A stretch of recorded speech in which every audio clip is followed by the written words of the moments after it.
Fan ಅದನ್ನು ಕೊಡು ಕಣ್ಣಿ ಕಾಣತ್ತು. ಆ ಫ್ಯಾನ್ ಒಬ್ಬರು ತಯಾರು ಮಾಡೋರು ರೀ, ಉತ್ಪತ್ತಿ ಮಾಡೋರ. ಟಿ ವಿ ಅಂದ್ರೆ ಟಿ ವಿ ತಯಾರು ಮಾಡೋರ. ನಮ್ಮ ಬ್ರದರ್ ಅವ್ರು ಚಸ್ಮಾ ಹಾಸ್ಕೊಂಡಾರ, ಅದನ್ನು ತಯಾರು ಮಾಡೋರ. ನಾವು ಯೂಸ್ ಮಾಡುವಂಥ ಚೇರ್ಗಳನ್ನು ಒಬ್ಬರು ತಯಾರು ಮಾಡೋರು. ಇಷ್ಟಕ್ಕೆ ಈ ಒಂದು ಈ ಆಕಾರವನ್ನು ಅಥವಾ ಈ ತಮ್ಮನನ್ನು ಅಥವಾ ನನ್ನನನ್ನು ನಿಮ್ಮನನ್ನು ಯಾರು ತಯಾರು ಮಾಡಿರ್ಬೋದು?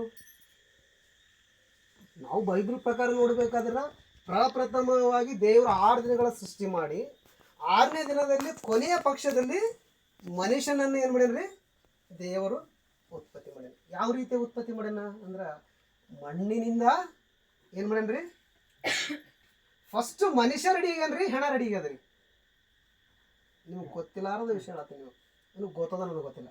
ಫಸ್ಟ್ ಈ ಭೂಮಿ ಮೇಲೆ ರೆಡಿ ಏನು ಗೊತ್ತದ ರೀ? ಹೆಣ. ಏನು ರೆಡಿ ಆಗ್ಯದ್ರಿ? ಹೆಣ ರೆಡಿ ಆಗ್ಯದ. ಈ ಮೂರ್ತಿ ರೆಡಿ ಆಗ್ಯದ. ಈ ಮೂರ್ತಿ ಒಳಗೆ ಯಾವಾಗದ್ರ ದೇವರು ತನ್ನ ಶ್ವಾಸವನ್ನು ಊದಿದನೋ, ಜೀವಾಶ್ವಾಸ ಕೊಟ್ಟಿದನೋ, ಅವತ್ತು ಏನಾಗಿದ್ರಿ? ಅದು ಬದುಕುವಂಥ ಪ್ರಾಣಿ ಅಥವಾ